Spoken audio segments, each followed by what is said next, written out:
Hello and welcome to the official YouTube channel of Gurukul. বন্ধুরা আজকের যেই টপিকটা আমরা ডিসকাস করব সেটা হলো নাউন। স্পেসিফিক্যালি নাউনের টাইপস নিয়ে আমরা আজকে কিছু আলোচনা করব। নাউনের ডেফিনেশন আমরা আগেও পড়েছি, আরেকবার রিভাইজ করে নিচ্ছি। নাউন হলো সেই পার্টস অফ স্পিচটা যেটা নাকি বস্তু, ব্যক্তি বা কোনো স্থানের নাম বোঝায়।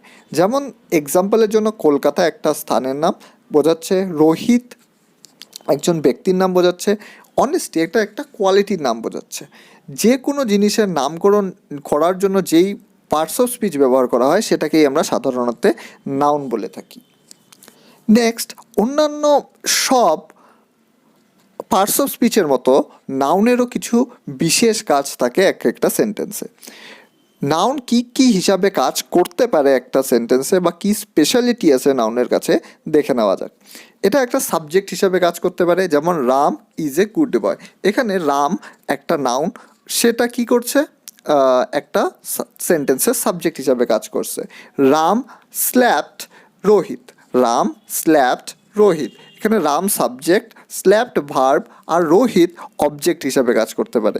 সুতরাং আমরা বুঝতে পারছি ফাংশনের মধ্যে নাউন সাবজেক্ট আর অবজেক্ট হিসাবে কাজ করতে পারে। তাছাড়াও এক একটা নাউন এক একটা প্রিপোজিশনের অবজেক্ট হতে পারে, সাবজেক্ট কমপ্লিমেন্টও হতে পারে। এটার বিষয়ে আমরা ফার্দার ক্লাসে নিশ্চয়ই ডিসকাস করব। নেক্সট, ক্লাসিফিকেশন অর্থাৎ টাইপস। কি ধরনের নাউন আছে টোটালি যদি ব্রডলি আমরা দেখতে যাই 5 ধরনের নাউন আছে: proper, common, collective, material and abstract. তার মধ্যে আমাদের লক্ষ্য রাখতে হবে বা মনে রাখতে হবে প্রথম 3টে প্রপার, কমন আর collective countable nouns, material and abstract uncountable noun, অর্থাৎ এগুলো আমরা গুনতে পারি না। প্রপার নাউন কি? যে কোনো জায়গা অর্থাৎ যে কোনো স্থান, বস্তু অথবা ব্যক্তির নামকে আমরা প্রপার নাউন বলতে পারি। আর একটা কথা মনে রাখতে হবে, প্রপার নাউন লেখার সময় আমাদের অবশ্যই ক্যাপিটাল লেটার দিয়ে স্টার্ট করতে হবে। যেমন রাম একজন ব্যক্তির নাম, দিল্লি একটা স্থানের নাম, রামায়ণা একটা আমাদের গ্রন্থের নাম। কমন নাউনটা এক্সাম্পলের সাথে বোঝা বেটার হবে। আমরা বলছি যে দেখো, প্রত্যেকজন ব্যক্তিরই এক একটা নাম থাকে, ঠিক আছে? প্রত্যেকজন পুরুষ মানুষের এক একটা নাম আছে। প্রত্যেকটা পুরুষ মানুষের যেগুলো পার্টিকুলার নাম আছে, যেমন রোহিত হয়ে গেল, বিরাট হয়ে গেল, নেতাজি সুভাষচন্দ্র বোস হয়ে গেল, যেগুলো নাম আমরা দেখতে পারি ব্যক্তির, সেগুলো প্রপার নাউন। কিন্তু সকলের মধ্যে একটা কমন ব্যাপার আছে, সকলেই পুরুষ মানুষ, সকলকে আমরা একভাবে বলতে পারি দে আর মেন। অর্থাৎ ম্যান কথাটা যেটা আছে সেটা একটা ক্লাসকে রিপ্রেজেন্ট করছে। কোন ক্লাস? পুরুষ মানুষকে রিপ্রেজেন্ট করছে। যে কোনো পুরুষ এই ক্লাসের থেকে যে কোনো একজনকে আমরা ম্যান হিসাবে বলতে পারি। অর্থাৎ it is the name given in common to every person or things of the same class. যেমন সব ধরনের বইকে আমরা বুকস বলবো, সব ধরনের কলমকে আমরা পেন বলবো।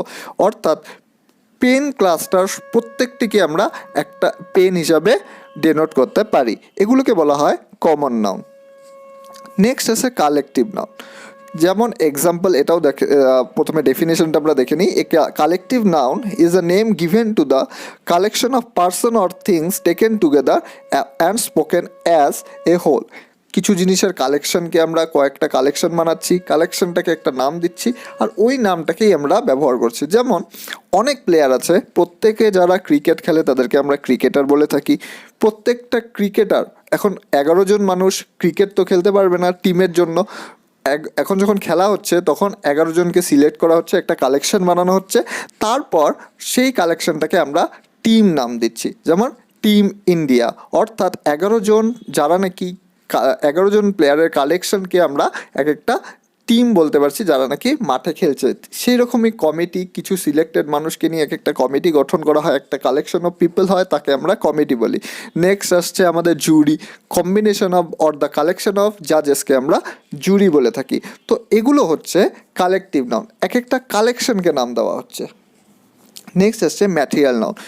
যে কোনো নাউন অথবা যে কোনো জিনিস যখন কোনো কিছু ফার্দার জিনিস তৈরি করার জন্য ব্যবহার করা হয়, অর্থাৎ সাবস্টেন্স হিসেবে ইউজ হয়, তখন তাকে আমরা ম্যাটেরিয়াল নাউন বলতে পারি। যেমন নাকি আমরা জানি যে গোল্ডের থেকে আমরা জুয়েলারি, সিলভার থেকে আমরা জুয়েলারি প্রস্তুত করছি, অর্থাৎ গোল্ড আর সিলভার এক একটা সাবস্টেন্স অফ দ্য জুয়েলারি। সুতরাং জুয়েলারির ক্ষেত্রে গোল্ড বা সিলভারকে আমরা ম্যাটেরিয়াল নাউন হিসাবে ধরতে পারি। ঠিক সেরকমই আয়রন, উড এগুলো ম্যাটেরিয়াল নাউন হিসাবে ইউজ হবে যখন তাদের থেকে ফার্দার কিছু প্রডিউস করা হবে। নেক্সট আসছে অ্যাবস্ট্রাক্ট নাউন। অ্যাবস্ট্রাক্ট নাউন সাধারণত ইনট্যাঞ্জেবল, এগুলো আমরা দেখতে বা স্পর্শ করতে পারি না। এগুলো কি হয় সাধারণত কোয়ালিটি, অ্যাকশন বা স্টেট, অর্থাৎ অবস্থাকে বোঝায়। কোয়ালিটি যেমন নাকি গুডনেস, কাইন্ডনেস, মানুষের গুণ এগুলো। দেন অ্যাকশন, এগুলোরও নাম দেওয়া হয়, লাফটার, থেফট, মুভমেন্ট, এগুলো কি? এগুলো অ্যাকশন হচ্ছে যেগুলোর নাম দেওয়া হচ্ছে, অর্থাৎ নাম দেওয়া হচ্ছে মানেই এগুলোকে আমরা নাউনের ক্যাটাগরিতে আনতে পারি, কিন্তু এগুলো আমরা দেখতে পারছি না। যেহেতু দেখতে পারছি না, এগুলোকে আমরা অ্যাবস্ট্রাক্ট নাউন হিসেবে ধরতে পারি। ফাইনালি কিছু ওয়ার্ড দেওয়া আছে এক্সারসাইজের জন্য, তোমরা এটা প্র্যাকটিস করতে পারো। কমেন্টে আমাদের জানাবে যে কোনগুলোতে অসুবিধা হচ্ছে আর কোনগুলো তোমরা পেরেছো, নিশ্চয়ই আমাদেরকে কমেন্ট করে জানাবে। ধন্যবাদ। আর চ্যানেলটিকে সাবস্ক্রাইব করো, আর বন্ধুদের সাথে ভিডিওটি ভালো লাগলে নিশ্চয়ই শেয়ার করবে। ধন্যবাদ।